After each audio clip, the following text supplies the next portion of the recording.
Hello dear students. In last lecture we studied input type in HTML5 from your first chapter which is advanced web designing. In this lecture we are going to start with a new topic which is input restrictions. जैसे कि last lecture में भी मैंने बताया था आपको input restrictions क्यों पढ़ना है, ठीक है। लास्ट लेक्चर में हम लोगों ने बहुत सारे इनपुट ऑप्शंस जो है वो देखे। इस लेक्चर में हम लोग कुछ इनपुट रेस्ट्रिक्शंस देखेंगे। इनपुट रेस्ट्रिक्शंस मतलब क्या, तो कुछ ऐसी चीज़ें जो हमारे जो कुछ भी इनपुट है उनमें एज अ इज रेस्ट्रिक्टेड रहेगी, ठीक है, तो वो एज अ इनपुट एक्सेप्ट नहीं होगी। तो ये होता है हमारा इनपुट रेस्ट्रिक्शंस, तो वो हम लोग आज हम देखेंगे। So let's get started. So आते हैं हमारे अभी इनपुट रेस्ट्रिक्शंस पे। यहाँ पे जो रेस्ट्रिक्शंस है, रेस्ट्रिक्शंस के जो कुछ भी ऑप्शन है उन्हें एज अ एट्रीब्यूट यहाँ पे कंसिडर किया जाता है। जैसे आप इस बॉक्स में भी देख सकते हो, जो कुछ भी हमारे रेस्ट्रिक्शन है उसे एज अ एट्रीब्यूट के बॉक्स में लिखा है, ठीक है। तो सबसे पहला जो एट्रीब्यूट है इनपुट रेस्ट्रिक्शन वाला वो है डिसेबल्ड। उसका डिस्क्रिप्शन दिया है, specifies that N input field should be disabled. तो इसमें क्या होता है, किसी पर्टिकुलर इनपुट सेक्शन में एंट्री अलाउ नहीं करनी है तो हम लोग उसे डिसेबल एट्रीब्यूट यूज़ करेंगे, ठीक है।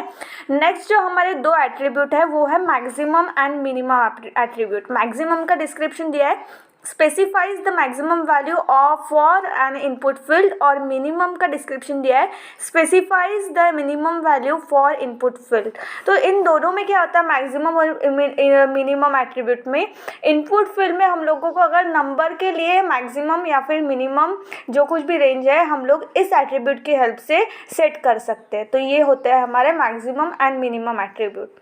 नेक्स्ट जो हमारा एट्रीब्यूट है वो है पैटर्न। उसका डिस्क्रिप्शन है, specifies a regular expression to check the input values.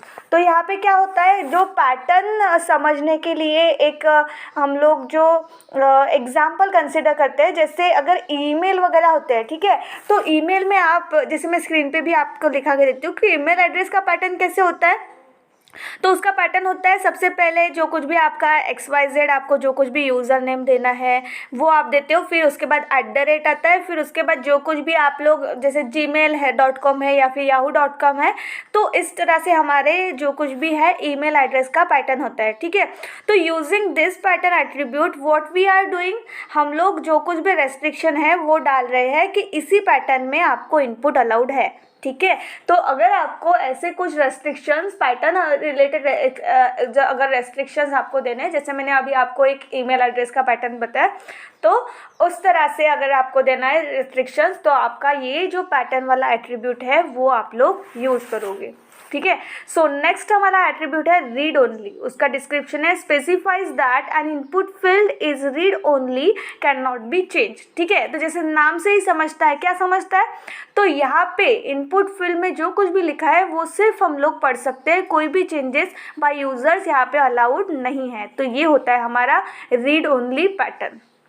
Next हमारा जो पैटर्न है वो है प्लेस होल्डर। इसका डिस्क्रिप्शन है, this act as a temporary label showing the purpose of text field without requiring a label tab. तो यहाँ पे क्या होता है, प्लेस होल्डर में आप कोई भी फॉर्म फिल करते हैं तब आपने देखा होगा कि वहाँ पे हिंट के लिए लिखा होता है। जैसे यहाँ पे मैं आपको स्क्रीन पे दिखा रही हूँ, यहाँ पे एक बॉक्स में ऐसे फर्स्ट नेम ऐसे थोड़े से ब्लर इसमें लिखा होता है, ठीक है, या फिर लास्ट नेम एक बॉक्स में लिखा होता है, एक बॉक्स में लिखा होता है ईमेल आईडी से ब्लर इसमें। वहाँ पे अगर क्लिक करते हो तो वो जो है ब्लर में लिखा हुआ वो वहाँ से रिमूव हो जाता है और वहाँ पे आप अपना जो कुछ भी फर्स्ट नेम है, लास्ट नेम है, ईमेल आईडी है तो वो डाल सकते हो, ठीक है। तो यहाँ पे ईमेल आईडी वगैरह जो है वो वैसे लिखा होगा। तो ये सब किस लिए होता है, तो हिंट के लिए कुछ कीवर्ड्स वगैरह हम लोग वहाँ पे यूज़ करते हैं और उसे कहा जाता है प्लेस होल्डर, ठीक है, जैसे आप स्क्रीन पे देख रहे हो ना उस तरह से। नेक्स्ट हमारा जो एट्रीब्यूट है वो है रिक्वायर्ड। उसका डिस्क्रिप्शन दिया है, specifies that N input field is required must be filled. तो कभी कभी कुछ कुछ चीज़ें फॉर्म भरते टाइम आपको ऑप्शनल होती है, मतलब फिल करे तो भी अच्छा, ना करे तो भी अच्छा। जैसे अल्टरनेटिव फ़ोन नंबर या फिर अल्टरनेटिव ईमेल एड्रेस का ऑप्शन होता है, ठीक है, मतलब मेन फ़ोन नंबर या फिर मेन ईमेल आईडी अगर भरा है और आपके पास अगर ऑप्शनल ईमेल आईडी या फिर ऑप्शनल नंबर है तो भरो, अगर नहीं है तो वो ऑप्शनल वाला ना भरे तो भी चलता है। लेकिन कुछ कुछ चीज़ें जो होती है वो फॉर्म में भरना कंपलसरी होता है, ठीक है।